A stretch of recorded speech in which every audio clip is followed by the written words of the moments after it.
একটু জোরে বলা যাবে না কার? অনেক ওয়াজ, অল্প সময়ের মধ্যে মেলা ওয়াজ করে কথা বলতে হবে। বলেন মিলাদ নাই কার?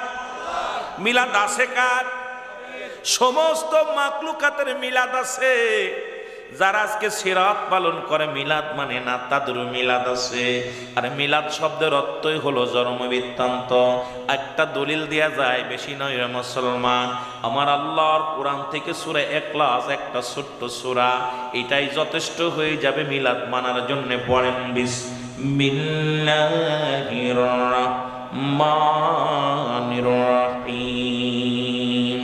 কুল হুয়াল্লাহু আহাদ আল্লাহুস সামাদ লাম ইয়ালিদ ওয়া লাম ইউলাদ ওয়া লাম ইয়াকুল লাহু কুফুয়ান আহাদ। জোরে জোরে চিল্লায় বলেন না মারহাবা। এত ওয়াজ করা লাগবে না, একটা সূরা। আল্লাহ বলেন হাবিব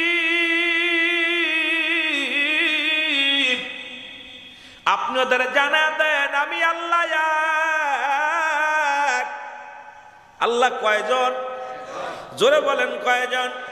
আল্লাহ বলে হাবিব ওদেরকে জানা দেন আমি আল্লাহ, ও দ্বিতীয় কেউ নাই, কাউরে আমি জন্ম দিই নাই, কারো থেকে জন্ম নিই নাই।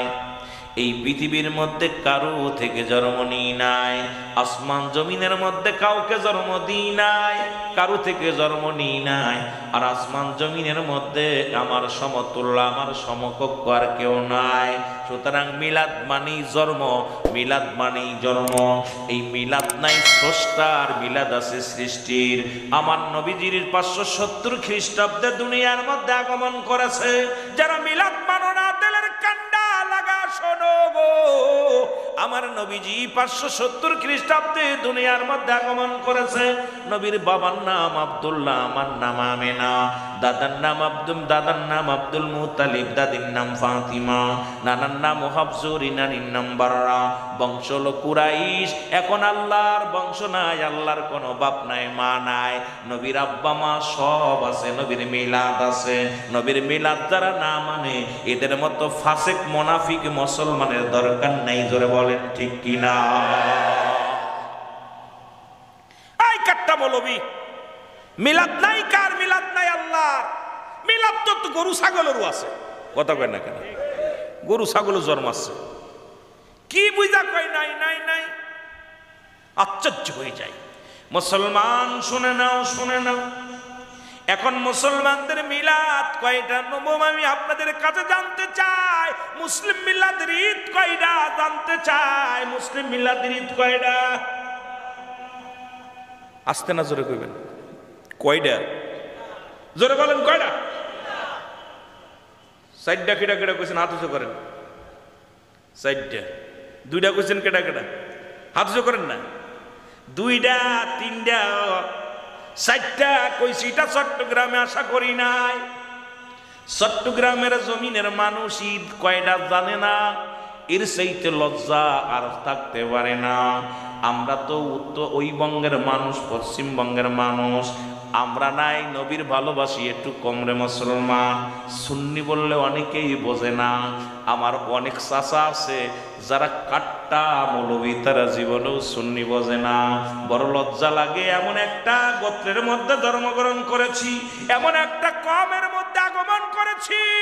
এ মুসলমান শোনো, দাড়ি টুপি জুব্বা সবই আছে, রাসূলকে নূর মানতে মানে না, নবীকে আজের নাজের যারা মানে না, এই নবীর দুশমন, এই নবীর দুশমন। এই চট্টগ্রামের জমিনের মানুষগুলো আজ পর্যন্ত যদি এখন বলে আমরা আমাদের ঈদ কয়টা যদি বলতে না পারে, এর চাইতে লজ্জার থাকতে পারে না। মুসলমানদের ঈদ হলো 5টা। জোরে জোরে চিল্লায় বল আল্লাহু আকবার। কয়টা? কয়টা? এই যে মিলাদুন নবীর মাহফিল দিছে, জশ্নে জুলুসের মাহফিল। আরে নবী আসলে জুলুস করেছিল মক্কা মদিনা। তালাল বাদর আলাইনা, মক্কা মদিনার মানুষের রাস্তায় নেমেছিল। আপনারাও জুলুস করেছেন, জশ্নে জুলুস। তারপরে ঈদে মিলাদুন নবী, সুবহানাল্লাহ বলেন না। পোস্টারের ওয়াজ করলে তো রাত শেষ। কত বুঝেননি? অনেক ওয়াজ করা লাগবে। বলছি অল্প সময়ের মধ্যে যেহেতু আইছি, তো আমি মানে আপনাদের ফাঁকি দেওয়ার নিয়ত কখনো নাই, এটা করিও না। যতক্ষণ পর্যন্ত বেঁচে আসি, যতক্ষণ দেহের মধ্যে ইনশাআল্লাহ রুহুটা আছে, আল্লাহ রাখছে, এই জবান দিয়ে যেন কিছু কথা বলার তৌফিক দান করে সকল বলুন আমিন। মুসলমানদের 5টা ঈদ, নাম্বার 1 ঈদের নাম হলো ঈদ মিলাদুন নবী সাল্লাল্লাহু আলাইহি ওয়াসাল্লাম। 2 নাম্বার ঈদের নাম হলো ঈদুল ফিতর। 3 নাম্বার ঈদের নাম হলো ঈদুল আজহা। 4 নাম্বার ঈদের নাম হলো মুসলমান ইয়াউমুল জুম্মা। আজকে আপনারা জুম্মার দিনে খতিব সাহেব কই মেম্বারে বইয়া, অনেকেই বলে আজকে গরিবের হজের সমতুল্য দিন, আজকে ঈদের দিন। ইমাম রে জিগাইবা, ও ইমাম সাহেব ঈদে মিলাদুন নবী মানো না, আবার আজকে কোন হালুয়া বললা হজের সমতুল্য দিন, আজকে বললা গরিবের ঈদের দিন, তুমি কোন কিতাবে পাইলা? ইমাম সাহেব কয় পাইছি কিতাব পাইছি। ওরে ইমাম, টাকার কাছে বিক্রি হয়ে গেছো, 10,000 টাকা বেতন পাইয়া, 15,000 টাকা বেতন পাইয়া, মাল কামানোর জন্য এগুলো জায়েজ করলা, আর ঈদে মিলাদুন নবীর বিরোধিতা করলা। তোমার মতো ইমামের দরকার নাই, তোমার মতো ইমামের পিছে নামাজ পড়তেও রাজি নাই। জোরে বলেন ঠিক কিনা? 5 নাম্বার ঈদের নাম হলো আরাফাতের ময়দান। 5টা ঈদ মনে আছে, ভালো করে লেখে নেন যেন আর কোনোদিন বলা না লাগে। চট্টগ্রামে আইয়া লজ্জা পাইলাম, কেউ কয় 3টা ঈদ, কেউ কয় 4টা ঈদ, কেউ কয় 2টা ঈদ। এটা দুঃখজনক ব্যাপার। মুসলিম মিল্লাতের ঈদ হলো 5টা। 1 নাম্বার ঈদের নাম মুখস্থ করেন। 1 নাম্বার ঈদের নাম হলো ঈদে মিলাদুন নবী সাল্লাল্লাহু আলাইহি ওয়াসাল্লাম। জোরে বলা যাবে না মারহাবা? 2 নাম্বার ঈদের নাম হলো ঈদুল ফিতর। 2 নাম্বার ঈদ গেল। 3 নাম্বার ঈদুল আজহা। 4 নাম্বার হলো মুসলমান ইয়াউমুল জুম্মা। 5 নাম্বার হলো আরাফাতের ময়দান। এই 5টা ঈদ মুসলমানদের শিরা ঈদের নাম হলো আমার নবীর আগমনের ঈদ। এখন ওরা এই 2টা ঈদ পালন করে। একটা হলো ঈদুল ফিতর, যেখানে পাওয়া যায় যাকাত ফিতরার টাকা। আর একটা ঈদ পালন করে ঈদুল আজহা, যেখানে পাওয়া যায় গরু মোষের চামড়া। এটা বড় লোভনীয় জিনিস, এটা বড় লাভজনক জিনিস। এটা নিয়ে বাড়ি করা যায়, গাড়ি করা যায়। আমার দেশের অসাধু ব্যবসায়ী আলেমগুলো কত চামড়ার টাকা মেরে মেরে খায়, কত গরিবের হক নষ্ট করে খায়। ওদের কাছে এই 2টা ঈদ জায়েজ রে মুসলমান। আর ঈদে মিলাদুন নবী পালন করতে গেলে পকেটের টাকা খরচ করা লাগে, এই জন্যে ওরা এইটা জায়েজ করতে পারে নাই। জোরে জোরে চিল্লায়া বলা যাবে না ঠিক কিনা? দেখলাম এখন সুর পরিবর্তন হয়েছে, কিছু কিছু মৌলবীরা করছে আমরাও মানি। আহা, ঠেলায় পড়ে সুসা এখন গাছে উঠছে, কয় আমরাও মানি। যারা মানে না তাদের ইমান নাই, আমরাও মানি। তাই বলে কি আমরা একদিন করি নাকি? আমরা তো প্রতিদিনই করি। ও তো জিন্দি। আরে মৌলবী, আস্তে আস্তে যাবি, আর কত ফাঁকি দিবি? ফাঁকি দেওয়া আসবে না। আমার রাসূলের শান, রাসূলের মান, রাসূলের মর্যাদা তোমরাও বলবে, কারণ তোমরা তো ইহুদিদের চামচা, ইহুদিদের চামচা, ইহুদিদের চামচামি করতে যাইয়া তোমার ঐতিহ্য ভুলে গেছো। এই ভোলা আর বেশি দিন থাকবে না। কেউ মুখ বেঁকা হবে, কেউ চোখ বন্ধ হবে, কেউ বুবা হয়ে যাবে মরণের আগে। কেন আমার রাসূলের দুশমনের রাসূল কখনো ইজ্জত নিয়ে কবরে যেতে পারবে না, বেইজ্জতি হয়ে কবরে যাবে। জয় বলেন ঠিক কি না? শিক্ষিত শয়তান কি কর, কষ্ট পাচ্ছেন? কথা বোঝা যায়? ঈদে মিলাদুন নবী জায়েজ করার জন্য এত দলিল দরকার নেই। একটা দলিল বলেন, এই দলিল, এটা তাফসীর করেন। কোথায় পাইছে সব বন্ডামি? অত দরকার কি? এত দলিল প্রয়োজন নেই। আমার আকাশ বাতাস দিয়ে ঘুরা এত দলিলের প্রয়োজন নেই। এক দলিল যথেষ্ট। নবী জন্মগ্রহণ করেছে শরিয়াতে। জোরে বলেন ঠিক কিনা? মক্কা মদিনার মানুষেরা কি আনন্দিত! আকাশের চাঁদ, আকাশের চন্দ্র, আকাশের সূর্য, আকাশের ফেরেশতারা সবাই খুশি নবীর আগমনে। সুবহানাল্লাহ বলেন না? সুবহানাল্লাহ। আরো জোরে সুবহানাল্লাহ। এ দুনিয়ার মুসলমান গভীর মনোযোগ। কেন খুশি হবেন না? কারণ নবী লাগবে কবরে, নবী লাগবে মিজানে, নবী লাগবে ফুলসিরাতে, নবী লাগবে ইয়াউমুল কিয়ামতের ময়দানে। নবী বিনে কোনো বান্ধব নয়,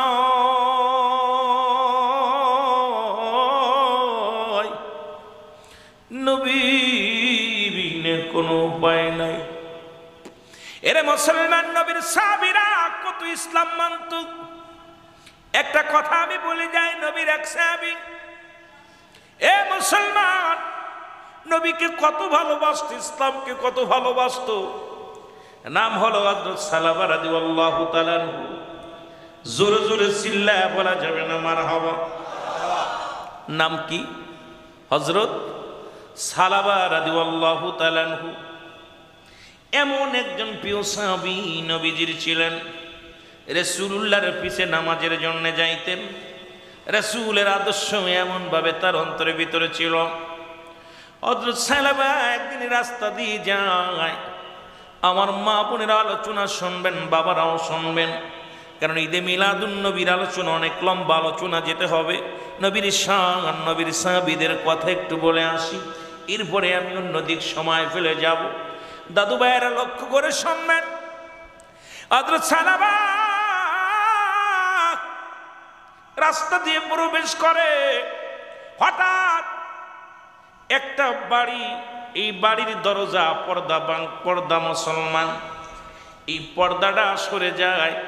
সালাবার নজর পড়ে যায়, বাড়ির ভিতরে নজর পড়ে যায়। হযরত সালাবা রাদিয়াল্লাহু তাআলা আনহু যখন নজর গেলেন, দেখেন একটা মেয়ে গোসল করতেছে। এই গোসল করা দেখে সালাবা মাথাটা নত করে ফেললেন। এমনভাবে গোসল করতেছিলেন, ওই গোসলের করার সময় যেখানে গোসলখানার পর্দা সরে গেছে, আর ওই অবস্থায় উনি দেখে ফেলেছে। দেখার সঙ্গে সঙ্গে হযরত সালাবা রাদিয়াল্লাহু তাআলা মাথাটা নত করে চোখের পানি ছেড়ে দিয়ে বলে, আল্লাহ, আমার নবী বলছে বেগানা পুরুষের চেহারা দেখা হারাম। আজকে আমার দেশের অনেক মৌলবী দেখি টিকটক করে মহিলাদেরকে নিয়ে, এই জন্যই সাহাবীদের কথাগুলো বলতে হয়। অনেক মৌলবী দেখি মুসলমান পরের মহিলা নিয়ে হাঁটাহাঁটি করেন। এখন মৌলবীদের যে অবস্থায় কথাগুলো না বললে নয়, কারণ ওয়াজটা প্রয়োজন, বর্তমান যুগ, বর্তমান উপযোগী কথা বলা লাগবে। একটু রাসূলের সাহাবীর কথা, নবীজির কথাগুলো শোনেন, মন দিয়া শোনেন, জোরে জোরে চিল্লায়া বলো আল্লাহু আকবার। এরে হযরত সালাবা চোখের পানি ছেড়ে কাঁদতে ডাকতে বলে, মালিক,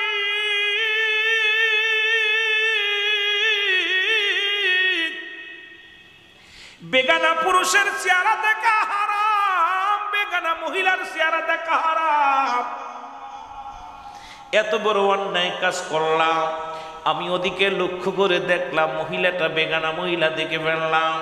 আল্লাহ, এই খবর যদি রাসূলুল্লাহ শুনতে পায়, এই খবর যদি আমার নবী শুনতে পায়, সালাবা একটা বেগানা মহিলা গোসলখানায় গোসল করতেছে, এমত অবস্থায় দেখে ফেলছে, আমি তো ঈমান হারিয়ে ফেলেছি, মুনাফিক হয়ে গেছি। এখন আমি বড় বিপদের মধ্যে আছি। আমি যাব না, রাসূলুল্লাহর কদমে যাব না। যদি রাসূল জানতে পারে, জিবরিল আমিন যদি আমার নবীরে জানায়া দেয়, আর নবী যদি আমার জিগায়, সালাবারে তুমি অন্যায় করলা কেমনে, এটা দেখলে কেমন করে, আমি রাসূলের কাছে জবাব দিতে পারবো না। না না, আমি রাসূলের কাছে যাব না। এই কথা বলিয়া সালাবা বাড়ি ছেড়ে দিলেন, রাসূলের দরবার ছেড়ে দিলেন, দিয়া জঙ্গলায় বিশাল পাহাড়ি অঞ্চলে চলে গেলেন। সালাবা কাঁদতে কাঁদতে চোখের পানি পেলেন। আল্লাহ, আমার আল্লাহ, আমার ঈমান নষ্ট হয়ে গেছে। আল্লাহ, আমি জালিম হয়ে গেছি। তুমি আমারে ক্ষমা করে দাও, তুমি আমারে মাফ করে দাও আমার আল্লাহ। এইরকম কাঁদতে লাগলেন। নবীজি একদিন নামাজ আদায় করে হঠাৎ করে মসজিদের মধ্যে রাসূলুল্লাহ একটা গোড় দিলেন। হঠাৎ করে স্বপ্নের মধ্যে নবীজিকে জিবরিল আমিন ডাকতে বলে, ইয়া রাসূলুল্লাহ, ইয়া হাবিবাল্লাহ, আজ কটা দিন হয়ে গেল আপনার প্রিয় সাহাবী সালাবা মসজিদে আসে না। ওই সালাবা রাদিয়াল্লাহু তাআলা আনহুর দিকে একটু খেয়াল করেন, একটু নজর করেন। নবীজি লাফ দিয়ে উঠলেন, উঠে সাহাবীদেরকে বললেন, সাহাবীরা রে, আমার সালাবার এত আমি দেখি না, কয়েকদিন খবর নাও। নবীজি বললেন, আবু বকর। নবীজি বললেন, ওহে উমর। নবীজি বললেন, ওহে উসমান। নবী বললেন, ওহে আলী। তোমরা খবর নাও, আমার সালাবার খবর নাও। আমার সালাবা রাদিয়াল্লাহু তাআলা আনহু আজ কটা দিন দেখি না, একটু খবর নাও, খবর নাও। আমার নবীজি সালমান ফারসি সহ মুসলমান শুনে নাও, সবাইকে নবী হুকুম দিলেন সালাবার খবর নাও, সালাবা কোথায়। রাসূলুল্লাহর হুকুম পেয়ে চলে গেলেন, সব জায়গায় খবর নিলেন, কোথাও তার খবর পাইলেন না। সাহাবীরা বলে, ইয়া রাসূলুল্লাহ, ইয়া হাবিবাল্লাহ, তার আত্মীয় স্বজনের বাড়ি গিয়েছি, খবর পাই নাই। তার নিজের বাড়িতে গেছি, খবর পাই নাই। বন্ধু বান্ধবের কাছে খবর নিয়েছি, খবর পাই নাই। ইয়া রাসূলুল্লাহ, ইয়া হাবিবাল্লাহ, না জানি মক্কা মদিনার দুশমনেরা তাকে হত্যা করে ফেলেছে। ইয়া রাসূলুল্লাহ, ইয়া হাবিবাল্লাহ। নবী সুগের বাড়ি ছেড়ে কান্দার কয়, সালামা রে, ও আমার সালামা, তুমি কোথায় রে? আমি নবীরে থুইয়া, আমি নবীরে একা রাখিয়া তুমি কোথায় গেলা? ও দুনিয়ার মুসলমান, নবী হুকুম দিলেন, ও উমর, উমরে ফারুক রাদিয়াল্লাহু তাআলা হুকুম দিলেন, ওমর রে, ও সালমান ফারসি শোনো, তোমরা যাও, তোমরা যাও, পাহাড়ের তন্ন তন্ন করে খোঁজো, জঙ্গলে তন্ন তন্ন করে খোঁজো। আমার মন বলে আমার সালাবা বেঁচে আছে, আমার সালাবা কোথায় আছে খুঁজে নিয়ে আসো। জোরে জোরে চিল্লায় বলা যাবেন আল্লাহু আকবার।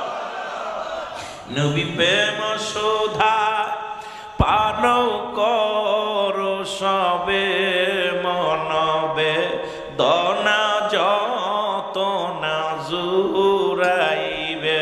বলেন, নবী প্রেম সুধা পান করো সবে মনবে, দনা যত না জুরাইবে। জোরে বলেন ঠিক কিনা? নবীর প্রেম যত বলা যায় ততই মজা লাগে, নবীর ইশকে দেওয়ানা যত হওয়া যায় তত ভালো লাগে। আল্লাহ নবীর সাহাবী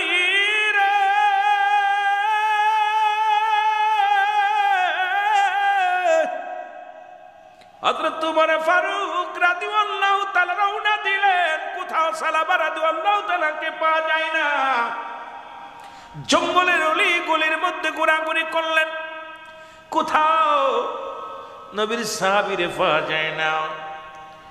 এবার ডাকতে বলেন, দেখে পাহাড়ি জঙ্গলের কিছু রাখালেরা ডাকতে বলে, রাখালেরা রে,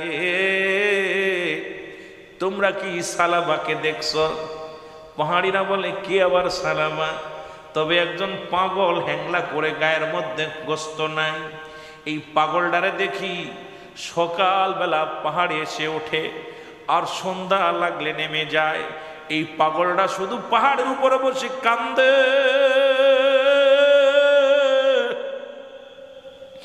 এই পাগলটার চোখের পানি জমিনের মধ্যে পড়ে। এই পাগলটা শুধু কান্দে, আল্লাহ আমার তুমি ক্ষমা করে দাও, আমি জালিম হয়ে গেছি। আল্লাহ তুমি আমার ক্ষমা করে দাও, আমি জালিম হয়ে গেছি।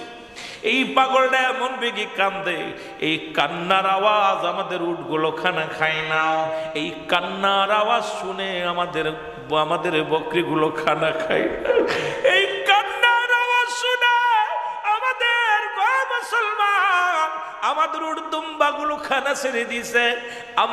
আমরা দেখি প্রতিদিন ওই লম্বা করে, লম্বা দাড়িওয়ালা রে, ওই লোকটা প্রতিদিন সকালবেলা উঠে পাহাড়ে ওঠে, ওই সারাদিন পাহাড়ের উপরে বইয়া কান্দে, সিজদার মধ্যে পড়ে কান্দে। যখন সন্ধ্যা নেমে আসে তখন আবার উনি নেমে আসে, হাঁটতে পারে না, পেছনেটা শুকা কঙ্কাল হয়ে গেছে।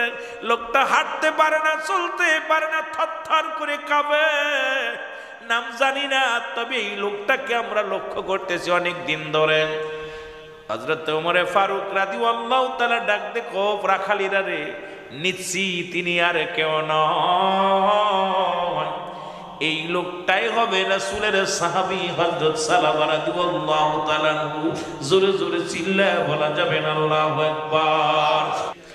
এ দুনিয়ার মুসলমান,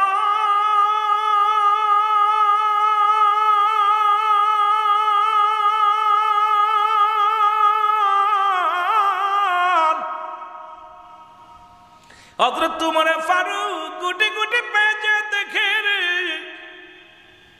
বসে রইলেন। দেখেন সন্ধ্যা গনিয়ে আসলো। সালাবা রাদিয়াল্লাহু তাআলা আনহু আস্তে আস্তে করে পাহাড় থেকে নেমে আসে, হাঁটতে পারে না, অনেক কষ্ট করে নামলেন। আর উমরে ফারুক দেখেই জড়ায়া ধরলেন, ডাক দিয়ে কয়, সালাবারে তোমারে কতদিন দেখি না, তুমি কোথায় রে? আমার নবী তোমার জন্য পাগল, মায়ার নবী নিজেই খোঁজ করে তোমার। আমরা সাহাবীরা মক্কা মদিনার বুকে ঘোরাঘুরি করলাম, তোমারে দেখতে পাই না রে সালাবা, তুমি কেন পাহাড়ের উপরে কান্দো? সালাবা কথা বলে না, শুধু কান্দে, চোখের পানিগুলো জমিনের মধ্যে পড়ে।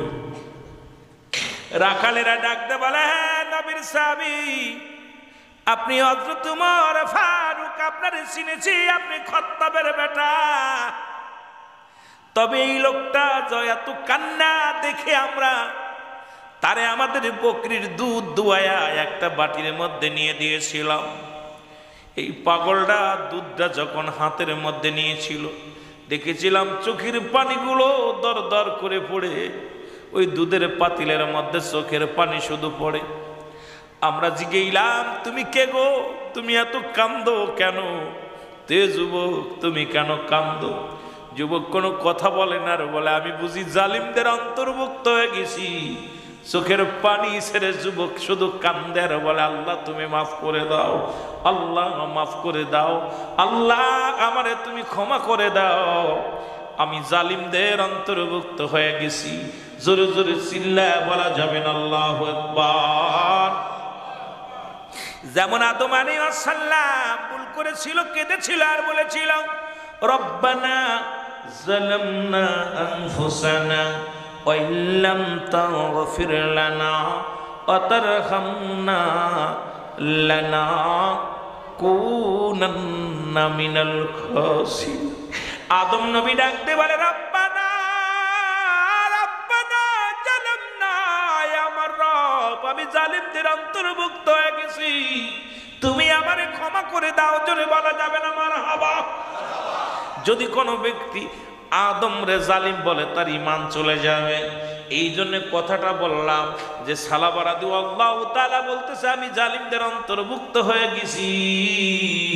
যদি নবীর সাহাবীরে কোনো ব্যক্তি জালিম ভাবে, তার ঈমান চলে যাবে।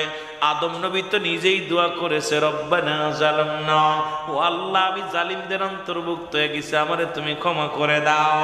এখন সালাবা রাদিয়াল্লাহু তাআলা বলে, আল্লাহ আমি জালিমদের অন্তর্ভুক্ত হয়ে গেছি, আমারে তুমি মাফ করে দাও। এটা ভাবতে যা যদি কোনো মুন্সি মৌলবী যদি মনে করে সালাবার ঈমান চলে গেছে, জালিম হয়ে গেছে, আমি তোমাদেরকে বলি, সন্দেহীর কোন সাহাবীদের কি নিয়ে সন্দেহ করার সঙ্গে সঙ্গে তোমার বউ তালাক হয়ে যাবে। জোরে জোরে বলেন ঠিক কিনা? নবী সাহাবী তো দূরের কথা, নবীরে নিয়ে কটূক্ত করতেছে বেঈমানেরা। তোদের বউগুলো সব তালাক হয়ে যাবে, একটার কাছেও বউ হালাল বউ থাকবে না, সব তালাক হয়ে যাবে। রাসূলের দুশমন, নবী সাহাবীদের দুশমন। গভীর মনোযোগ। হযরতে সালাবা রাদিয়াল্লাহু তাআলা কে নিয়ে বলেন, আমার নবী কি আমার বিষয়ে কোনো হাদিস নবীজি বলছেনি, কোনো ওহী নাজিল হইছেনি? কয়, সালাবারে কি বলতে চাও? বলে, আমার বিষয়ে নবীজি কিছু বলছেনি? কয়, না। চলো যাই, নিয়ে চলে যায়। সালাবাকে নিয়ে রাসূলুল্লাহর কদমের মধ্যে নিয়ে আনা হলো। ও মুসলমান, নবীজি সালাবারে বললেন, সালাবারে তুমি কোথায় ছিলে? তুমি কেন পলা আমার চোখের আড়ালে চলে গেলা? সালাবা বলে, ইয়া রাসূলুল্লাহ, ইয়া হাবিবাল্লাহ, আমি ভুল করেছি, আমি অন্যায় করেছি, আমি ভুল করেছি। সেই ভুলটা হলো, ইয়া রাসূলুল্লাহ, যেহেতু ওহী নাজিল হয় নাই, যেহেতু জিবরিল আমিন আপনারে জানাই নাই, ইয়া রাসূলুল্লাহ আমার পাপের কথাটা আমি বলতেছি।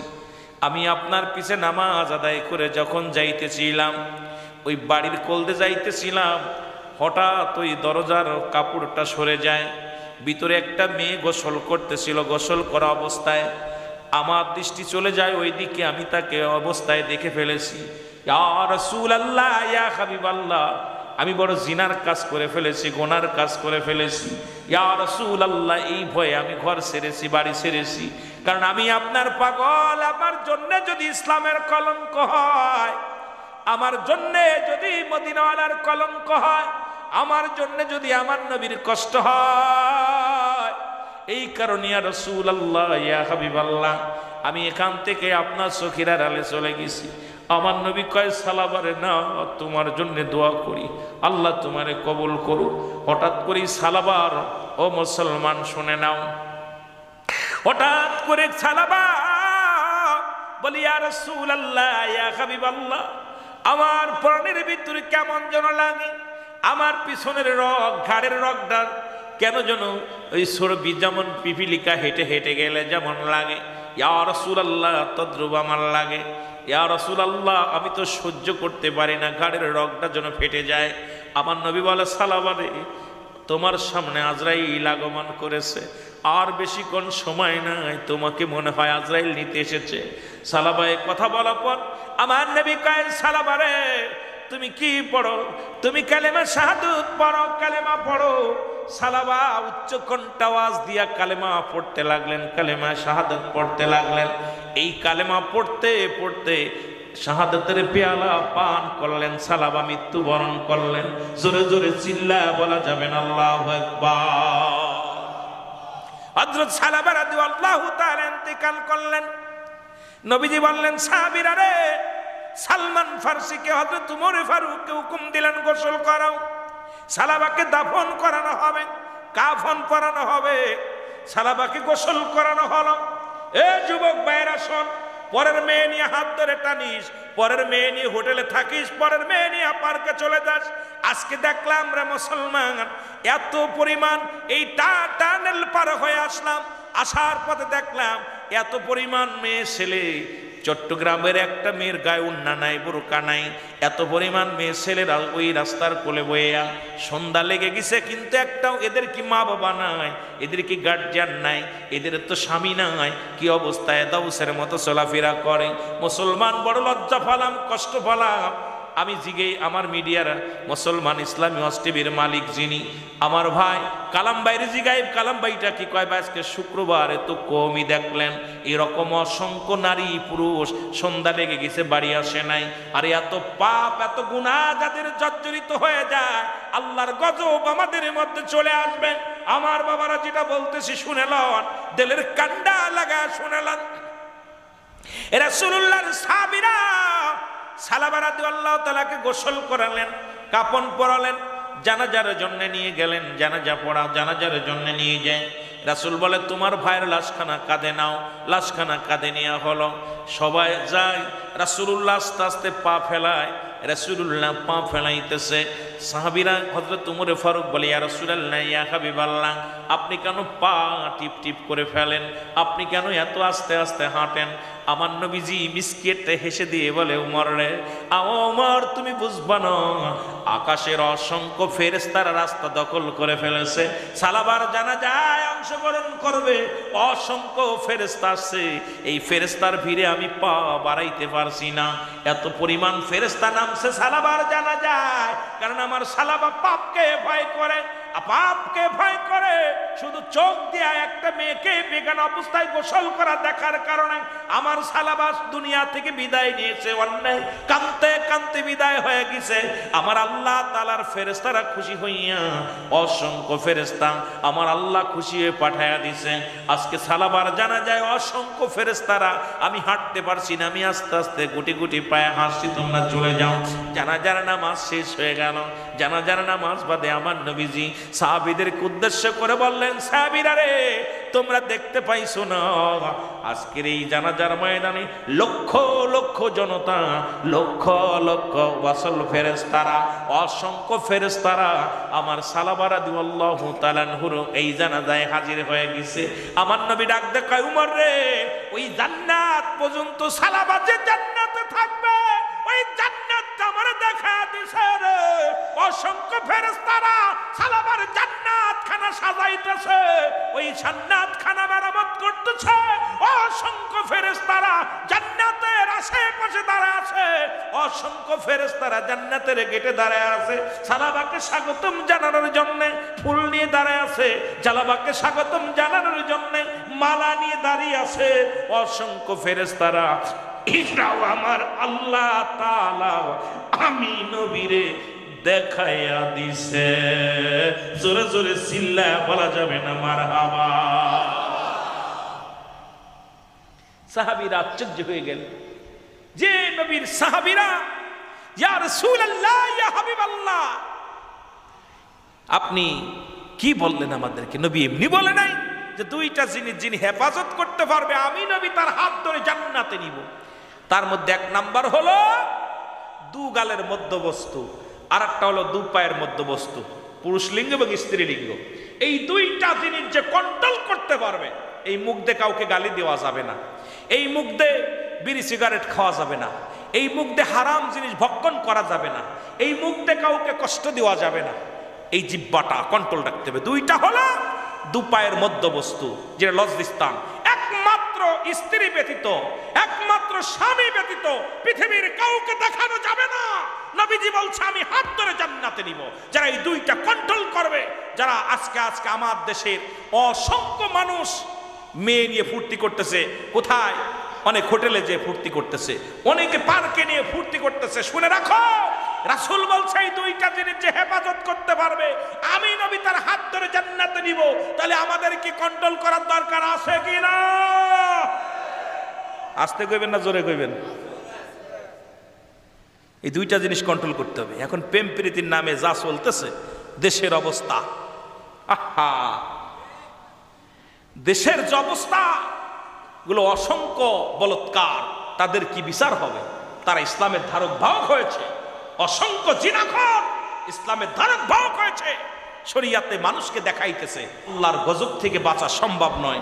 এই জন্য অনুরোধ করব, এখনো সময় আছে, তওবা কর। জান্নাতের বাগানে বসেছো যারা, এই পাপে যারা করেছো কান্দো, চোখের পানি ছেড়ে কাঁদো। আমার আল্লাহ যদি ক্ষমা করে তাহলে বাঁচতে পারবা, আমার মাওলা যদি ক্ষমা না করে কখনো বাঁচা সম্ভব নয়।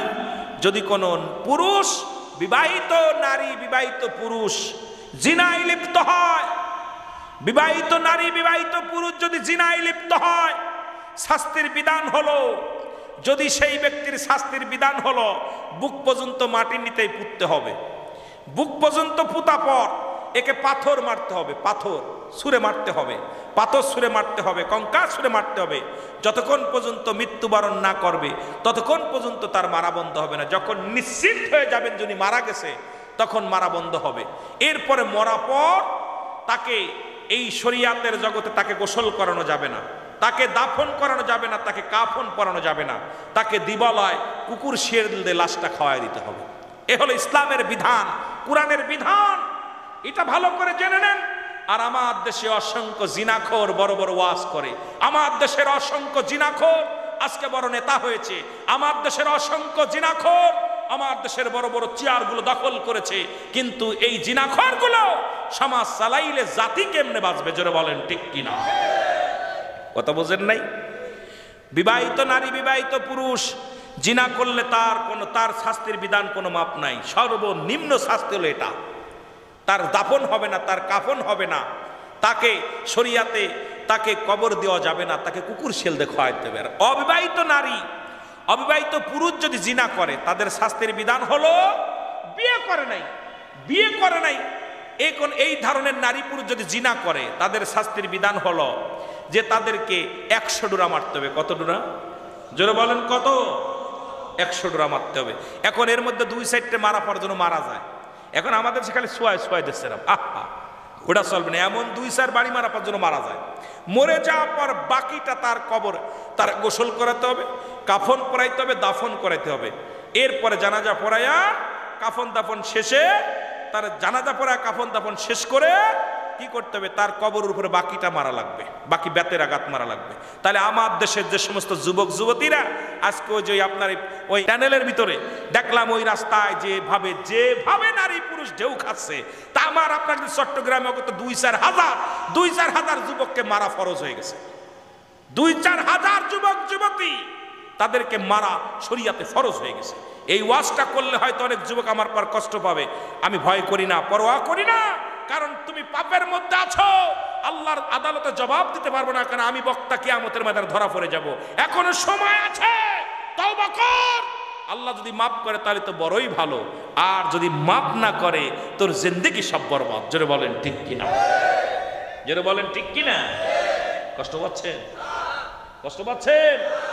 আজকে আমরা দেখা জিনাখোরের পক্ষে নেছি, জিনাখোরের পক্ষ নিয়ে আদালতে উঠতেছি, ছেলে মেয়ে ব্যভিচার করতেছে তাদের পক্ষ না, ওর পক্ষ নেওয়া যাবে না। জিনাখোর, ঘুষখোর, সুদখোর এদের পক্ষ নেওয়া যাবে না। আল্লাহ আমাদেরকে হেফাজত করুক। জোরে বলেন আমিন। একটু মহব্বতের সঙ্গে জিকির করেন লা ইলাহা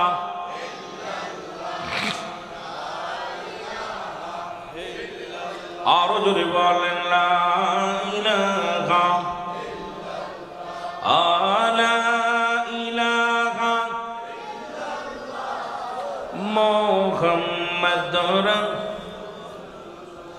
এ দুনিয়ার মুসলমান শুনে নাও, যে কথা বলতেছিলাম রাসূলের সাহাবীদের কথা। রাসূলের সাহাবীরা রাসূলকে কত ভালোবাসতো, জীবনের চাইতে বেশি ভালোবাসতো। রাসূলের আগমনে আসমান জমিন খুশি হলো। শুধু মক্কা মদিনার বুকে গো, মদিনার বুকে রাসূল যখন আগমন করল, আমার দেশের কত মানুষ রাসূলের আগমনে খুশি হতে পারে নাই, কিন্তু রাসূলের চাচা, রাসূলের দাদা আব্দুল মুতালিব, ওনার একটা কথা বললে আপনি বুঝতে পারবেন। মুসলমান শুনে না, নবীজি দুনিয়ার মধ্যে আগমন করলেন, নবীর মায়ের গর্ভে যখন মুসলমান আমার নবীজি আব্দুল মুতালিব কাবা শরীফে যাইয়া প্রতিনিয়ত কাবা ধরে কান্তর বলতো, আমার আল্লাহ কাবার মালিক, আমার আব্দুল্লাহর কলিজার টুকরা সন্তান আমিনার গর্ভের আল্লাহ, ও আমার আল্লাহ, এই দুনিয়ার মধ্যে তুমি তার সহি সালামতে এই দুনিয়ার মধ্যে আগমন করাইও, কারণ আব্দুল্লাহ নাই, আমার আব্দুল্লাহ দুনিয়ার মধ্যে বেশি নাই। আমি আব্দুল মুতালিব তোমার দরবারে দরখাস্ত করি, আমার আল্লাহ, আমার আমিনার গর্ভে থেকে আল্লাহ তুমি ওই সুন্দর সন্তানটা এই দুনিয়ার মধ্যে ভূমিষ্ঠ হবে, সুন্দরভাবে যেন আগমন করতে পারে, এই দোয়া করি কাবার মালিক তোমার কাছে। হঠাৎ দেখে কাবার মধ্যে যত পুতুল ছিল, এ দুনিয়ার মুসলমান শোনো, আজকে যে সমস্ত নেতারা বলতেছে আমরা মন্দির পাহারা দিব, আমরা প্রতিমা পাহারা দিব, প্রতিমা বানাও, উনাদের একজন মহিলা দেখলাম, উনি বললেন আমাদের মন্দিরে এমন কোন ধন সম্পদ নাই, আপনাদের মসজিদ রক্ষা করতে পারেন না, আবার মন্দির কি পাহারা দিবেন? কারণ মসজিদে তুই আপনারা হট্টগোল করেন, আবার আমাদের কেমনে পাহারা দিবেন? আমাদের পাহারা দেওয়া লাগবে না। এর থেকে তোমাদের কি লজ্জা হয় না? তোমাদের কি শরম নাই? তোমাদের কি লজ্জা লাগে না যে ওরা এত অপমানি করে তারপরেও তোমরা মন্দির পাহারা দিতে চাও? কারণ তোমাদের কি অধিকারটা, তোমাদের ভিতরে কি কোনো রহস্য আছে আমার বুঝি আসে না। কারণ তুমি মুসলমান হইয়া, তুমি মুসলমান দাড়ি টুপি লাগাইয়া মাজারগুলো ভেঙে ঘুরে দিতেছ আর মন্দির পাহারার ঘোষণা দিতেছ, তার মানে কি আর বুঝতে বাকি নাই তোমরা কোন দলের লোক? জোরে জোরে চিল্লায় বলেন ঠিক কিনা। নারে তাকবীর, নারে রিসালাত, নারে গাউসিয়া, পবিত্র জশ্নে জুলুস ঈদে মিলাদুন নবী। আমার মুসলমান বাবারা শুনে নেন, আব্দুল মুত্তালিব যখন ভিতরে গেলেন দেখে পুতুলগুলো মাথা নত হয়ে গেছে। আব্দুল মুত্তালিব ডাক দে কয়, পুতুল রে, মন্দিরে যাইয়া ও মুসলমান 360টি মূর্তি ছিল কাবার মধ্যে, কয় কাবার মূর্তিগুলো ডাক দে কয়, মূর্তি রে, জীবনে তো তোরে কত কি খাওয়াইলো, কত পূজা করলো, একদিনও তো তোর মাথা নত হওয়া দেখলাম না, আজকে কেন তোর মাথা নত হয়েছে একটু জানতে পারে কিনা? নবীর আগমনে, নবীর সম্মানে মূর্তির জবান খুলে গেছে, মাটির পুতুলের জবান খুলে গেছে। মাটির পুতুল ডাকতে বলে, আব্দুল মুত্তালিব, ও আব্দুল আব্দুল মুতালিব শোনো গো, আমাকে কাবা শরীফ থেকে বিতাড়িত করার জন্যে, আমাকে মাটির পুতুল এখান থেকে সরানোর জন্যে, আমাকে ভাঙ্গার জন্যে এই পৃথিবীর মধ্যে নবীদের নবী রাহমাতুল্লিল আলামিন দুনিয়ার মধ্যে আগমন করেছে। জোরে বলেন মারহাবা। আর একটু জোরে জোরে চিল্লা বলা যাবে না আল্লাহু আকবার। এর রাসূল আসছে মূর্তি ভাঙ্গার জন্য, নবী আসছে মূর্তি সরানোর জন্য। আর সেই নবীর সুন্নাত তোমাদের মুখের মধ্যে, সেই নবীর সুন্নাত তোমাদের মাথার মধ্যে, সেই নবীর লিবাস তোমাদের মধ্যে। তোমরা দিতে চাও মূর্তি পাহারা। নবী আসছে মূর্তির বিপক্ষে ওয়াজ করতে, তুমি মৌলবী আসছো মূর্তির পক্ষে। তাতেই বোঝা যায় তোমরা আবু লাহাবের দলের লোক, তাতেই বোঝা যায় তোমরা আবু জেহেলের দলের লোক, এতে বোঝায় তোমরা হতবার লোক, সাহেবার লোক। কারণ তোমাদের পরিচয়, বংশ পরিচয় যদি খোঁজা যায়, আমার মন বলে তোমাদের পূর্বপুরুষ ওই দলের লোক ছিল। জোরে জোরে বলেন ঠিক কিনা? আর জোরে জোরে চিল্লায় বলেন ঠিক কিনা? রাসূলুল্লাহর ভয়ে মূর্তি বলতেছে আমার সরানোর জন্য, ভাঙ্গার জন্য। নূরের নবী আগমন করে সেই ভয়ে কাঁপতেছি, মাথা নত হয়ে গেছি, কেন আমাকে এখনই সরায় ফেলবে। আর আমরা সেই দলের লোক হইয়া বলতেছি মূর্তির পাহারা দিব, আপনারা মূর্তি বানান। আপনাদের দেশে একজন হইছে, কি হয়েছে যেন, উপদেষ্টা হয়েছে, উনিও দেখলাম বলতেছে আপনারা মন্দির বেশি বেশি মূর্তি বানাইবেন, আমরা পাহারা দিব। ওরা তোর কি রেকর্ডটা ভাঙবে, তোর ঠ্যাং ভাঙবে, ওই মূর্তি তোর কাল। এগুলোর আল্লাহর আদালতে জবাব দিতে পারবে না। কথা বুঝেননি? আল্লাহর আদালতে কি জবাব দিবেন? আমার মুসলমান বাবারা শুনে নেন, কাবা শরীফ আব্দুল মুত্তালিব দেখে কাবা সিজদার মধ্যে পড়ে গেছে। কাবা শরিয়াতের কিবলা কাবা। আব্দুল মুত্তালিব কাবারে আজ থেকে 26 দিন আগে তোরে ভাঙ্গার জন্য আবরা বাদশা এসেছিল। দলিল আল্লাহ বলে আলাম তারা, আপনি কি দেখেন নাই? ওরে নবী তো তখনও আসেন নাই। বেজাল একটা আছে রে বাবা, বেজাল একটা আছে। ওই কাবা শরীফ ভাঙ্গার জন্য যখন আব্রাহা বাদশা এসেছিল হাতে নিয়ে, সৈন্য নিয়া, ঘোড়া নিয়া, তখন নবী দুনিয়ার মধ্যে শরিয়াতে আগমন করে নাই, শরিয়াতে নবী আসে নাই। কাবা মাথা নত করে দাঁড়ায় আছে। আব্দুল মুত্তালিব কয়, কাবারে, ও কাবা, আমি জানতে চাই এই 26 দিন আগে তোরে ভাঙ্গার জন্যে, 26 দিন আগে তোরে ভাঙ্গার জন্যে আবরা বাদশা এসেছিল, তোরে একটা ইট খসাইতে পারে নাই, একটা রড খসাইতে পারে নাই। আজকে কেন তুই কাবারে মাথা নত করে দিলি? কারণটা কি? কাবার জবান খুলে গেছে। কাবা ডাক দে বলে, আব্দুল মুত্তালিব তুমি শুনে নাও, ওরে আমি কাবার কাবা, যার জন্য আমি কাবার এত দাম, যে যার জন্য আমি কাবার এত দাম, এত মর্যাদা, সেই কাবার কাবা রাহমাতুল্লিল আলামিন দুনিয়ার মধ্যে আগমন করেছে। জোরে জোরে চিল্লা বলা যাবে না মারহাবা। মুহাম্মদ মুস্তাফা নবী সাল্লাল্লাহু আলাইহি মুহাম্মদ এর সাফায়াতের কান্ডারি, সাফায়াতের কান্ডারি মদিনাওয়ালা ইয়া মুহাম্মদ মুস্তাফা নবী সাল্লাল্লাহু আলাইহি মুহাম্মদ। আরো জোরে বলেন মুহাম্মদ মুস্তাফা নবী। কেহ বলে নবী কাবার কাবা, কেহ বলে নবী বাবার বাবা, কেহ বলে নবী কাবার কাবা, কেহ বলে নবী বাবার বাবা। নই যে কাবা, নই যে বাবা, নূর আল্লাহ ইয়া মুহাম্মদ মুস্তাফা নবী। আরো জোরে বলেন মুহাম্মদ মুস্তাফা নবী। এর সাফায়াতের কান্ডারি, সাফায়াতের কান্ডারি রাসূলুল্লাহ ইয়া মুহাম্মদ। মজা লাগতেছে, আশিকদের জবান দিয়ে বাইরে হইতেছে কথাগুলো। ইয়া মুহাম্মদ মুস্তাফা নবী। কেহ বলে নবী গোলাপের ফুল, কেহ বলে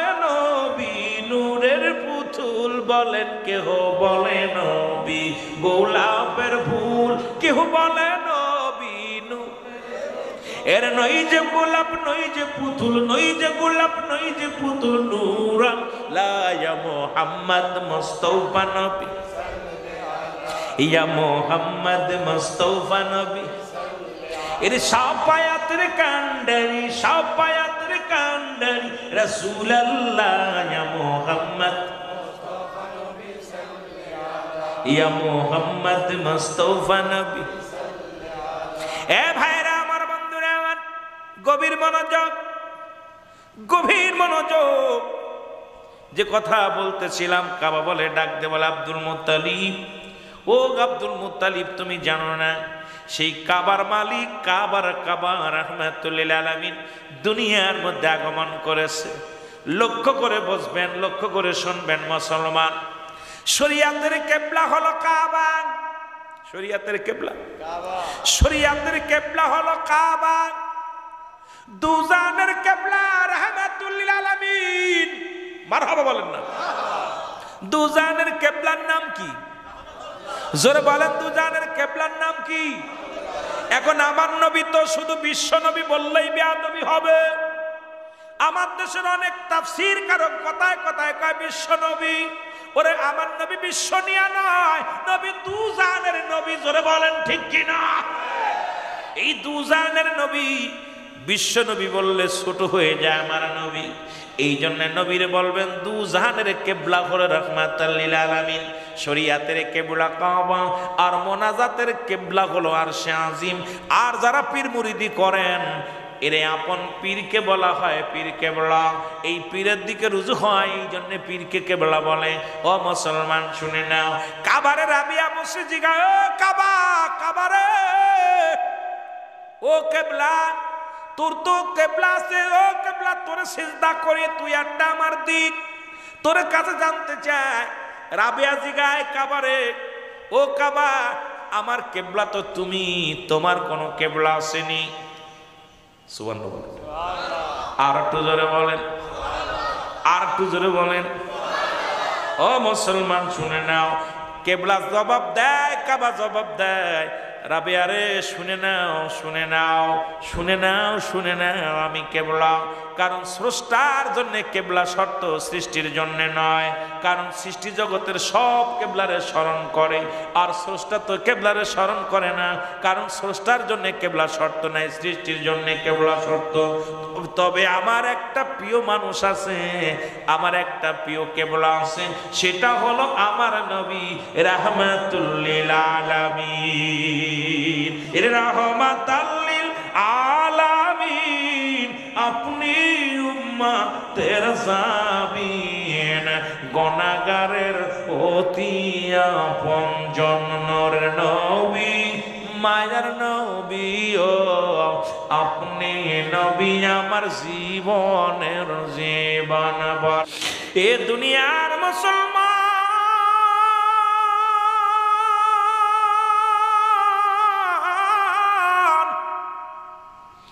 এই কারণে শরিয়াতের কিবলা মানার আগে আমার নবীর মানার দরকার আগে। জোরে বলেন ঠিক কিনা? এ মুসলমান, নামাজ চিনার আগে নবী চেনো আগে, কাবা চিনার আগে নবী চেনো আগে, হজ করার আগে নবী চেনো আগে, যাকাত দেওয়ার আগে নবী চেনো আগে।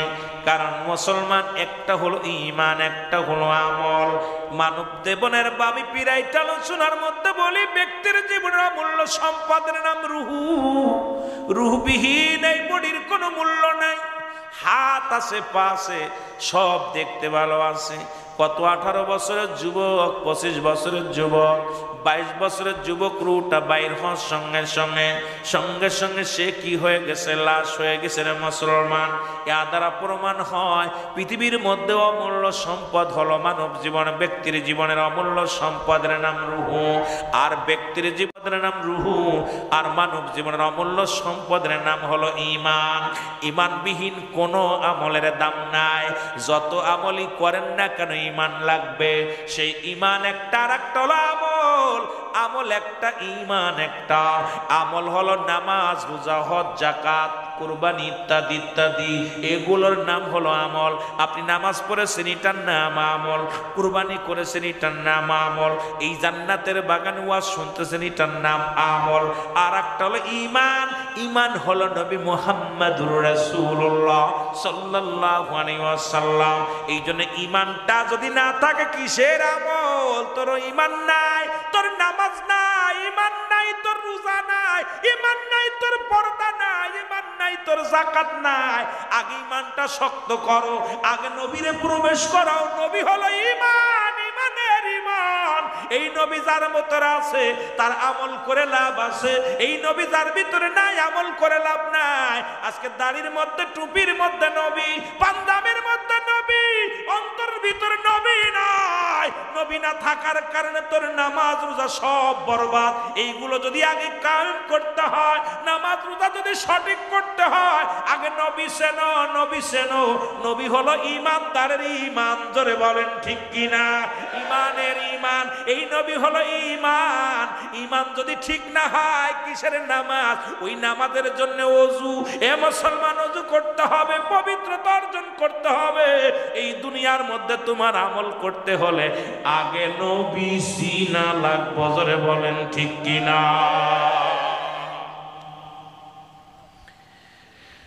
আপনাদের চট্টগ্রামে আছে এক দল, তাদের আমল দেখলে আরে বাবা, সব ঠিক আছে, কিন্তু রাসূলুল্লাহর প্রেম তাদের মধ্যে নাই। যারা বলেন ঠিক কি না? নবীর কথা শুনলেই বেশি দূরে না, মোটামুটি কাছাকাছি। কথা কয় না কেন? তাদের দাড়ির মধ্যে নবী, টুপির মধ্যে নবী, পাঞ্জাবির মধ্যে নবী, লিবাসের মধ্যে নবী, বেরাসা মিসাকের মধ্যে নবী আছে। সব সুন্নাত পাই টু পায়া পালন করে, কিন্তু রাসূলকে মানতে যায় এটা হবে না। যারা বলেন ঠিক কিনা? তাদের জানে মরা নবী। কি বলেন ঠিক কিনা? নবীর তারা রাসূল, আমার রাসূলকে তারা সাধারণ পাবলিক, তারা চিন্তা করে আমাদের মতো মানুষ নবীজি। যারা বলেন ঠিক কিনা? কথা বলেন ঠিক কিনা? এ দুনিয়ার মুসলমান কবির মনোযোগ। এই জন্য আমি প্রায় আলোচনায় বলি, নবীও মানুষ, আমরাও মানুষ। নবীরা হলো গুনাহ থেকে মুক্ত, আমরা গুনায় যুক্ত। নবীরা হলো মাসুমের মাসুম, আমরা গুনাহ মার্কা মানুষ। মদিনার মাটিও মাটি, বাংলাদেশের মাটিও মাটি। মদিনার মাটি গায়ে লাগলে গুনাহ ঝরে যায়, আর বাংলাদেশের মাটি গায়ে লাগলে চুলকানি রোগ হয়। মাটি তো ঠিকই আছে, বলেন ঠিক কিনা? মদিনার মাটিতে হাজিরা দেয় গোড়ায় আর কয় লাব্বাইক ইয়া রাসূলুল্লাহ, আল্লাহুম্মা জিন্নি মিনান নার, লাব্বাইক ইয়া রাসূলুল্লাহ, লাব্বাইক ইয়া হাবিবাল্লাহ। ওই মদিনার যত ধুলা লাগাইতে পারে গায়ে, মদিনার মাটি যত গায়ে লাগে ততই গুনাহ ঝরে যায়। মদিনার শরীফের মুসলমান একখণ্ড পাথর আছে, যার মধ্যে চুমা দিলে গুনাহ ঝরে যায় রে। ঠিক কিনা? আর আপনাদের চট্টগ্রামের রেল স্টেশনে যাইয়া দেখবেন সুন্দর সুন্দর পাথর। এই পাথরের মধ্যে চুমা দিলে মুসলমান প্রস্রাবের গন্ধ পাওয়া যায়। কতক্ষণ ঠিক কিনা? পাথরে পাথরে বেশ কম আছে। মদিনার পাথরু পাথর, বাংলাদেশের পাথরু পাথর, রেল স্টেশনের পাথরু পাথর। মদিনার পাথরে চুমা দিলে গুনাহ ঝরে যায়, আর বাংলার জমিনের পাথরে চুমা দিলে সোনার গন্ধ হয়। সুতরাং এই দুনিয়ার মধ্যে আলেমদের ধারণা হলো এখন ওই রকম তার পাথরের নগে মিল দেয়। কয় নবী বিয়ে করছে, নবীর ছেলে মেয়ে ছিল, নবীজি এই দুনিয়ার মধ্যে আগমন করেছে, নবী আমগার মতো মানুষ। নবী কয় হায়াতি খায়রুল লাকুম, নবী কয় আমার হায়াতের জিন্দেগিটা আমার উম্মতের জন্য কল্যাণ গো। এই দুনিয়ার মধ্যে আমার উম্মতিরা শোনো, ও উম্মতিরা শোনো, এই দুনিয়ার মধ্যে আমি নবী আগমন করেছি, এটা আমার উম্মতের জন্য বড় কল্যাণকারক। ও বাবা, যারা নবী চিনলি না তারা একটু ভালো কইরা শোন। নবীর ছেলে মেয়ে ছিল, নবীর পরিবার পরিজন ছিল, নবী বিয়ে করছে, নবী সংসার জীবন করেছে। আমার নবীজি শরীয়তে যা যা দরকার সব নবীজি করে গেছেন। হাকিকতে যা ছিল সব করেছে, মারেফাতে যা ছিল সব করেছে। মুসলমান শরীয়ত তরিকত হাকিকত, মারিফাত, এই চার খানদানে ভরপুর ছিল রাহমাতুল লিল আলামিন। এখন এই জন্য আমাদের দেশের আলেমরা কয় নবী আমগার মতো মানুষ। নবী কয় উম্মতিরা রে, আমি নবী দুনিয়ার মধ্যে আগমন করেছি আমার উম্মতের কল্যাণের জন্য, আমার উম্মতের সঙ্গে চলাফেরা করেছি, আমার উম্মতের সঙ্গে কথাবার্তা বলেছি। এই সংসার জীবন কেমনি বলে এটা শেখানোর জন্য আমি এসেছি। কেমনে রাষ্ট্রীয় চালাইবি এটার জন্য আমি নবী, কেমনে ব্যবসা বাণিজ্য করবে এটার জন্য আমি নবী, কেমনে রাষ্ট্র পরিচালনা করবি এটার জন্য আমি নবী, কেমনে শরীয়তের বিধান মানবি আমি নবী, কেমনে মারিফাতের বিধান মানবি আমি নবী, কেমনে হাকিকতের বিধান মানবি আমি নবী। সুতরাং যেখানে তাকাবি সেখানে আমার নবী। এই জন্য আমরা বড় ভাগ্যবান, কারণ নবী আসছে আমার আপনার কল্যাণের জন্য। আবার নবী কয় ওফাতি খায়রুল লাকুম ও মামায়াতি খায়রুল লাকুম। আল্লাহর নবী ডাক দিয়ে বলেন উম্মতিরা গো,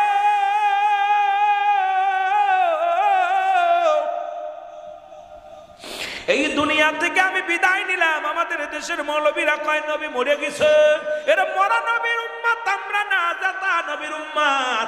আমার নবী কি কয় শুই নালা, নবী কয় ওফাতি খায়রুল লাকুম, আমার ওফাত আমার ইন্তেকাল এটা আমার উম্মতের জন্য। কারণ শরীয়তের জগতের আলেমরা শুনে নাও, শুনে নাও, নবী কয় উম্মতিরা রে, আমি নবী দুনিয়া থেকে বিদায় নিলাম এটা আমার উম্মতের কল্যাণের জন্য। কারণ পৃথিবী থেকে যদি কোনো উম্মত পৃথিবীর মধ্যে কোনো ভালো কর্ম করে, সঙ্গে সঙ্গে আমি নবী আল্লাহর দরবারে প্রশংসা করি, আমার আল্লাহ অমুক গ্রামে অমুক ব্যক্তি তোমার দিনের কাজ করেছে, নামাজ রোজা হজ যাকাত করেছে। আল্লাহর দরবারে তো কি করে মুসলমান প্রশংসা করে। আবার কোন উম্মতিরা যদি কোনো দিন কোনো ব্যক্তি যদি গুনাহের কাজ করে, সঙ্গে সঙ্গে আমি নবী আল্লাহর দরবারে ইস্তেগফার করি, আল্লাহর কাছে বলি আল্লাহ ওই অমুক গ্রামে অমুক ব্যক্তি অন্যায় করেছে, তুমি তারে মাফ করে দাও। আমি অমুকের তরফ থেকে ইস্তেগফার করলাম, তারে তুমি ক্ষমা করে দাও। অন্যায় করে ছেলে মাফ চায় বাবায়, অন্যায় করে গ্রামের ছেলে মাফ চায় চেয়ারম্যান মেম্বার যাইয়া। এমন নবীর উম্মত হইলাম, ভুল করি আমি ক্ষমা চাই আমার নবী, ভুল করি আমি মাফ চাই আমার নবী। সেই নবীর পক্ষে থাকার দরকার আছে কি না? তুই তো নবী কয় আমি উম্মতের কল্যাণের জন্য ইন্তেকাল করেছি, ঘুমাইছি। ওরা কয় নবী মরে গেছে, মরা নবীরে সালাম দিত না। আবার আপনাদের ইমাম সাহেব, আপনি নাকি ইমাম সাহেব কই? আলহামদুলিল্লাহ। ইমাম সাহেবরে নিয়ে কয় হুজুর আমার আব্বা মরে গেছে, জিয়ারত করেন। কবরের পাশে দাঁড়ায় ইমাম সাহেব কয় সবাই কবর জিয়ারতের উদ্দেশ্যে পাক কালাম ফাতিহা শরীফ পড়েন, তাওবা করেন, দুরূদ শরীফ পড়েন, ফাতিহা সূরা ফাতিহা পড়েন, ইখলাস পড়েন। কি কয়? আসসালামু আলাইকুম ইয়া হালাল। এ ভাই, মরাটা যদি সালাম না পায়, নবী যদি সালাম না পায়, তোর আব্বা ওইটা বাইসি আছে নি? কথা হইতেননি। ইমাম সাহেবরে নিয়ে আজ ধোকা দিলি একটা। ইমাম সাহেব যদি সবাই আপনারা কবর জিয়ারতের উদ্দেশ্যে সূরা ফাতিহা পড়েন, সূরা ইখলাস পড়েন, তওবা করেন, তো ওইটার গাড়টা দুইটা টিভি মেরে ওই ফের কবরতে পুঁতে দিতে হবে। কারণ আমার নবী মরে গেছে বলে সালাম দেয় না। কথা বুঝেননি? কয় মরা নবীরে সালাম দিতাম না, জিতা ধরে দেয়। তো তোর আব্বা তো মরে গেছে রে, ওইটারে সালাম দিলি কেমনে? জোরে কোন ঠিক কিনা? কবরে যারা শুয়ে আছে ওরা মরে গেছে না বাইসে আছে, ওরে সালাম দিলি কেন? সালাম যদি জেতাটা পায়, তাহলে আমার নবী যদি না পায়, তোর বাপ পাই কেমনে? ঠিক কথা বলে। তোর বিশ্বাস পাই কেমনে? তোর শায়েখ পাই কেমনে? সালাম নবীরে দিতে গেলে কষ্ট হয়, আর তোর শায়েখরে সালাম দিলে খুব মজা হয়। জোরে বলো ঠিক কিনা? শায়েখের কবরে বসে দাঁড়ায় দাঁড়ায় সালাম দিতেছে, ওর শায়েখ রে কত বড় বোকার বোকা। আমাদের কি পাগল হয়েছে রে যে আমরা ওইরকম? আমার নবী জিন্দা, অতীতে ছিল, ভবিষ্যতে আছে, বর্তমানও আছে। অতীত বর্তমান ভবিষ্যৎ আমার নবী জিন্দা। জোরে বলেন ঠিক কিনা? মরা নবী যদি কষ্টরা মরা নবী নিয়ে থাক, আমরা যে তা নিয়েই থাকি, কারণ আমার নবী এনে আসতে পারে, আমাদের বিশ্বাস আছে। জোরে বলেন ঠিক কিনা? কথা বলেন ঠিক কিনা? এটা গল্প করি, ওয়াজ করবো, কথা কইতেননি। ব্রিটিশ আমলের একটা ওয়াজ, ব্রিটিশের ওয়াজ। ব্রিটিশ আমলের মানুষ একটা একটু মোটামুটি ব্রিটিশের খবর কইতে পারবো। ওই একটা মুরব্বীজি চশমা সই দিয়েছে, আর মোটামুটি ব্রিটিশের কয়েকটা লোক যারা মুরব্বী দুই সাইডটা আছে, ওই যে একটা মুরব্বী আছে, ওই ব্রিটিশ আমলের কথা।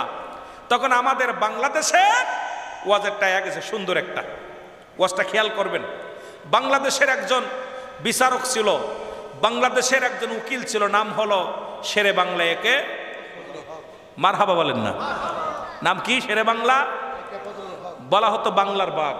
কি বলা হতো? এই ইমাম সাহেব হুনিয়ান, কিন্তু এটা বললাম বুড়ো মানুষের ওয়াজ, ওই সে ব্রিটিশ আমলের ওয়াজ, বাংলা একদম খাস ওয়াজ, তাজা ওয়াজ, বেশি ওয়াজ না, তাজা ওয়াজ, এই বাংলার জমিনে যুবকদের ওয়াজ। শেরে বাংলা একে ফজলুল হক। তখন ব্রিটিশের এক কবি, ব্রিটিশের কবি লেখলেন ভণ্ড নবীর নীল নকশা, বইটা লেখলেন ভণ্ড নবীর নীল নকশা। এই যে ভারতের মধ্যে যেমন আমার নবীকে গালি দেওয়া হলো, এই রকম উনি লেখলেন, বইটা লেখলেন। তা বাংলার এক যুবক এই বইটা কিনলেন। তখন তৎকালীন জামানায় এই বইটার দাম হলো 1 সিকি। কয় সিকি? 1 সিকি। সিকি সিকিটা আমরা দেখি নাই, মুরব্বীরা দেখছে। আপনারা সিকি দেখছেন নাকি?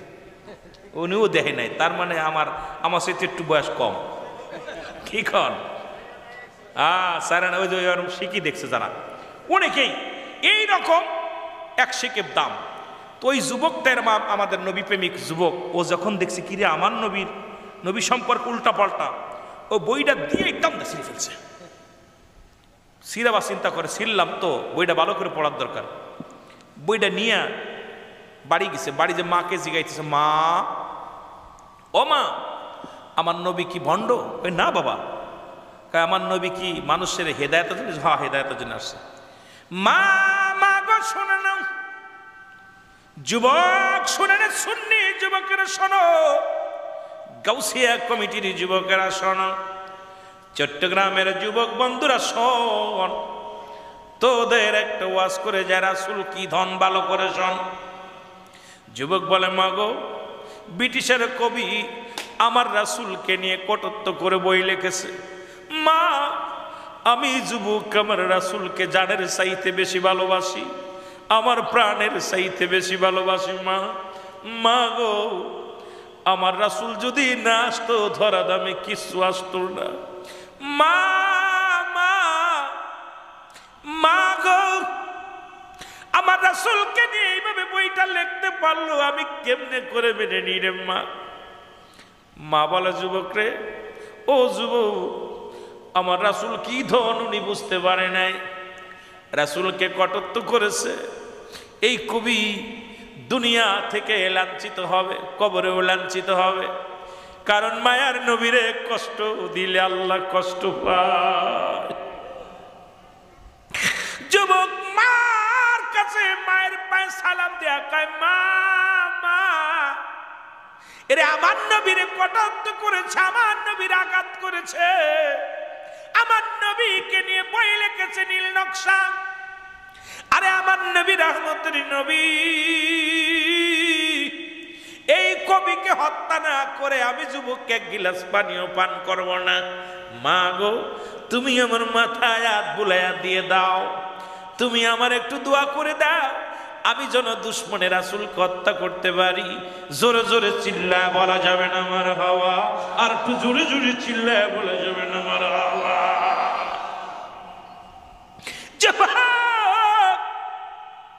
পাঞ্জাবি গায়ের মধ্যে দিলেন, কাপড় পুড়িয়া একটা ছুরি পাঞ্জাবির নিচে লুকাইলেন, লুকায়া চলে গেলেন ব্রিটিশের আবেশির ব্রিটিশে চলে গেলেন। যাইতে যাইতে কবির বাড়িতে গেলেন, যে কবি বইটা লিখলেন। যা বলে, কবি সাহেব বানিয়ে আসুনি। কবি বলে, কে রে? আমি বাংলাদেশ থেকে এসেছি। এই বইটাকে আপনি লিখছেন? বলে, হ্যাঁ। কবি রে, তোর কি অন্তরের ভিতরে একটু মায়া লাগে নাই? তোর কি একটু দয়া লাগে না? আমার নবীরে কেন বন্ড বললি? আমার নবী নীল নকশা, ইসলামটাকে তুই কেমনে নীল নকশা বানাইলি? কবি রে, তোর কি অন্তরের ভিতরে একটু দাগ কাটে নাই? তুই কোন নবীর বিরোধিতা করলি রে কবি? কবি ডাকতে কয়, যুবক, তোমার বই লাগবে নি, আমি কবি মানুষ, আমার লেখার দরকার, লিখেছি, তুমি বই লাগলে নিয়ে যাও। যুবক ডাকতে বলে, কবি, বই আমার লাগবে, বই আমার লাগবে, দাঁড়াও।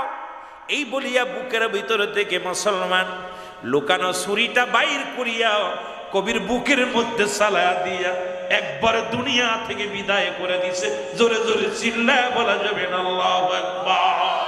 নারে তাকবীর, নারে রিসালাত,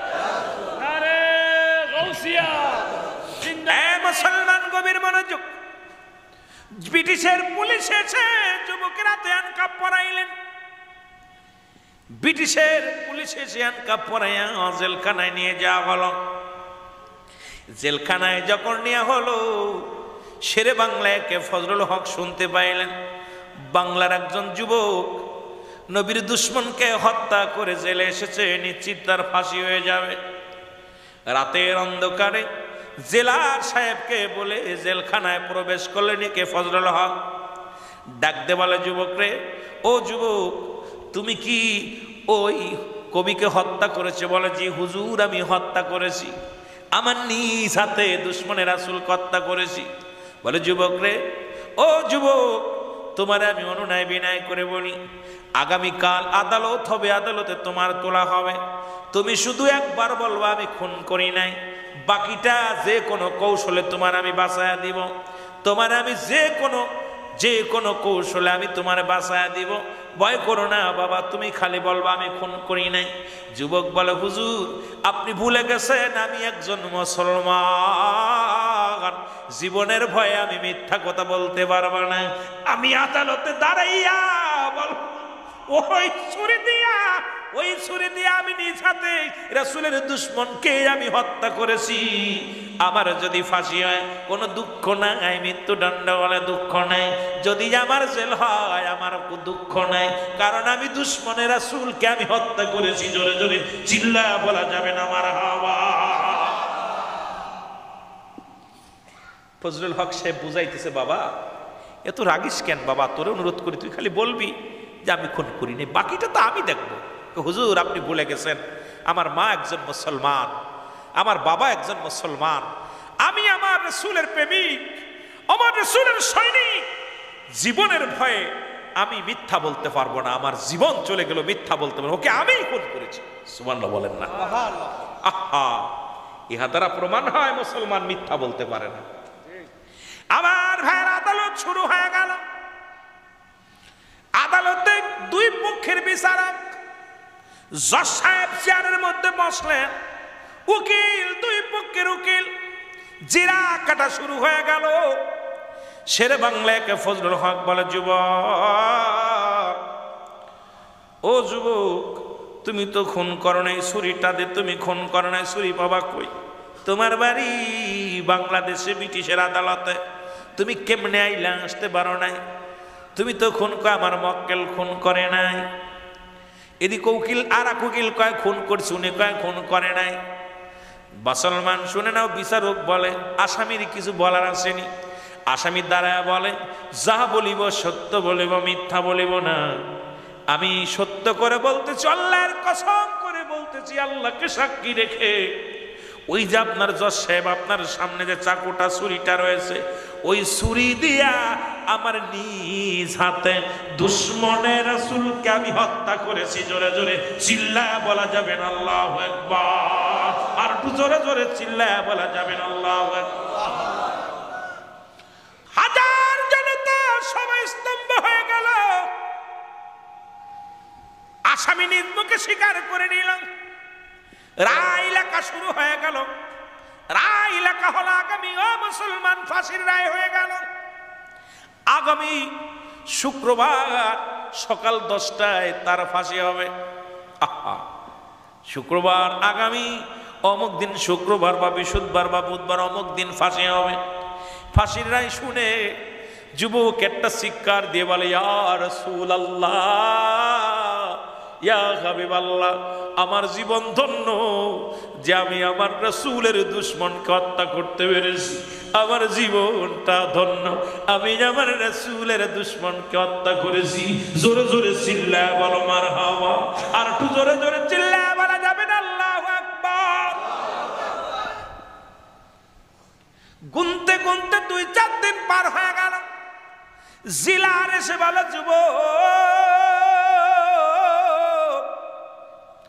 জেলখানা জিলার এসে বলে, যুবক রে, আগামী দিন তোর ফাঁসি। ও যুবক, তোর জন্য বড় মায়া লাগে। তুই নামাজের মুসল্লায় বসে শুধু কান্দিস, সারা রাত ভরে নবীর দুরূদ পড়িস। যুবক রে, ও যুবক, তোর কান্না দেখে আমি সহ্য করতে পারি না। আমারে হুকুম দিছে, তোর কি কিছু পরাণে চাই কিনা? কারণ আগামী দিন তোর ফাঁসির মঞ্চে যাওয়ার আগে তোর যা পরাণে চাইবি তাহা তোরে দেয়া হবে। যুবক রে বল, তোর কিছু পরাণে চাই কিনা? যুবক বলে, জিলার সাহেব, ও জিলার সাহেব, পরাণে যা চাই তাই যদি আপনারা দিতে পারেন, তাহলে আমি মরণের আগে 1 ঘন্টা হলো আমার জনম দুঃখিনী মায়ের বুকে মাথা রেখে ঘুমাইতে চাই। কারণ আমি যে সৎ মা, আদর্শ মায়ের সন্তান, আমি ওই ফাঁসির মঞ্চে যাওয়ার আগে আমি মার কাছে দিতে চাই, আমি আমার মায়ের বুকে মাথা রাখতে চাই। যদি একটু সুযোগ আমারে দিতে, আমি জনম দুঃখিনী মায়ের কাছে যাইয়া আমার মাকে বুঝায়া বলতে পারতাম, ওই দুঃখিনী মা যেন কোনোদিন আমার জন্য না কাঁদে। রায় হয়ে গেল, বিচার রায় হয়ে গেল। জিলান সাহেব যায় বরাবর যায় দরখাস্ত করলেন, হুজুর ওই যুবকটা জীবনের স্বেচ্ছা কোনো কিছু খাইতে চাই না, কোনো কিছু পান করতে চায় না, একটা রাগ মার বুকে মাথা রাখতে চায়। বলে যাও বাংলাদেশে নিয়ে যাও। হাতের মধ্যে মুসলমান হ্যান্ডকাপ লাগাইয়া যুবকটারে নিয়ে চলে আসা হলো বাংলার জমিনে। বাংলার জমিনে যখন আনা হলো, জনম দুঃখিনী মা ঘরের দরজায় আইসে সন্তান ডাক দেয়, মা মা বলে যখন ডাক দিছে, একটা আদরি মা জননী চলে গিয়েছে। যা দেখে সন্তান রাতে হ্যান্ডকাপ, ব্রিটিশের পুলিশ দাঁড়ায় আছে। ব্রিটিশের পুলিশ বলে, মা গো, আপনার কলিজার টুকরা সন্তানের আগামীকাল ফাঁসি, আজকে আনছি, আপনার সন্তান কি বলতে চায় বলেন, মিলে জীবনের শেষ গল্পটা করেন, আমরা অপেক্ষা আছি, কথা বলেন। সন্তান ডাকতে বলে, মা, ও মা, মা গো, আগামী দিন আমার ফাঁসি হবে। ব্রিটিশের আইন আমার ফাঁসি দিছে, ব্রিটিশের রায় আমার ফাঁসির রায় হয়ে গেছে। মা গো, ও মা, শুনে নাও মা, আমি তোমার কলিজার টুকরা সন্তান, জীবনে একটা আশা করেছি, মরণের আগে 1 মিনিট হলো তোমার উরতের উপর আমি মাথা রাখবো, আমার মাথার মধ্যে তুমি হাত বোলায়া দেবা। মা গো, আগামী দিন আর দেখা হবে না, দেখা হবে হাসরের ময়দানে। মুসলমান মা জননী সন্তানের কে জড়ায়া ধরে কাঁদতে লাগলেন। সন্তানও কান্দে, মায়ও কান্দে। সন্তান কাঁদতে কাঁদতে যখন মা জননী মাথার মধ্যে হাত বোলায়া দিছে, সন্তান ঘুমায়া গেছে। সন্তান যখন চোখটা বন্ধ করেছে, আমার মদিনা আলম নবী ডাকতে বলে, যুবক, তোর মার বুকে মাথা রেখে ঘুমাস না, আমি নবী তোরে ঘুম পাড়া দিব, আর দেরি করিস না, আমি নবী তোরে আমি ঘুম পাড়া দিব। দুশ্মনের রাসূল হত্যা করেছিল, আমি নবী বড় খুশি হয়েছি, আমি নবী তোরে ঘুম পাড়া দিব। যুবক একটা লাফ মেরে ডাক, মুসলমান মায়ের কোল থেকে লাফ মেরে উঠে ডাক দেখায়, মা, মারে আর ঘুমাইতাম না, আমার নবী ডাকছে রে, আমার নবী বাংলার জমিনে হাজির হয়ে গেছে, আমার নবী মদিনায় আর নাই রে, আমার নবী বাংলার জমিনে এসে আমার মাথায় হাত বুলাইয়া দিয়া বলে, যুবক আর ঘুমাস না, দুনিয়ার কোন মানুষ তোরে ঘুম পাড়াবে না, আমি নবী তোরে জান্নাতের মধ্যে ঘুম পাড়াইব। মা বিদায় দাও, বিদায় দাও, আমার নবীর কদমের মধ্যে সালাম দিতে দাও। জোরে জোরে চিল্লায়া বলা যাবে না আল্লাহু আকবার। যুবক বাবারা শোনো, কথাটা দিলের কান্ডা লাগা, শোনো যুবক, তোরা দিলের কান্ডা লাগা শোনে। মদিনার নবী, মদিনার নবী বাংলার জমিনে এসে যুবকের মাথায় হাত বুলাইয়া দেয়। যুবক কয় ব্রিটিশের পুলিশেরা রে, প্রশাসনের বাইরা রে, আমাকে আর একটা মিনিট ঠিকানে রেখো না। আমার নবী ডাকছে রে, রাহমাতুল আলামিন ডাকছে। আমার নবী আমার উপরে খুশি, আমার নবী আমার উপরে রাজি হয়ে গেছে। আমি দুশ্মনের রাসূল হত্যা করেছি, আমার নবী আমার গম পাড়াইবে। দুনিয়ার কারোর কাছে আর গম পাড়তে চাই না, দুনিয়ার কারোর বুকে আমি মাথা রাখতে চাই না। আমার নবী আমার গম পাড়াইবে। আমি যুবক ধন্য রে, আমি যুবকদের বইলা আজকে যারা জুলুস করলি, জশ্নে জুলুস করলি, যারা নবীর প্রেমে রাস্তায় নামলি, যারা নবীকে ভালোবেসে রাস্তায় নামলি, যারা জীবন দিয়ে গেলি, আমার নবী তোরে বলবে না, আমার নবী তোরে বলবে না, আমার নবী তোরে ঘুম পাড়াবে। নবীর জুলুসে যারা হত্যা করলি, যাদেরকে হত্যা করলি, একা পুরুষেরা শোন, দুশ্মনের রাসূলেরা শোন, ওই নবীর আশিকরে ঘুম পাড়াইবে আমার নবী। আরে আমার নবী যদি ওই যুবকের ঘরে আসতে পারে, আমরা ডাকলেও আমার নবী আসবে। আমার জিন্দা নবী, মরা নবী নয়। জোরে বলেন ঠিক কিনা? আর একটু জোরে জোরে চিল্লায় বলা যাবে না আল্লাহু আকবার।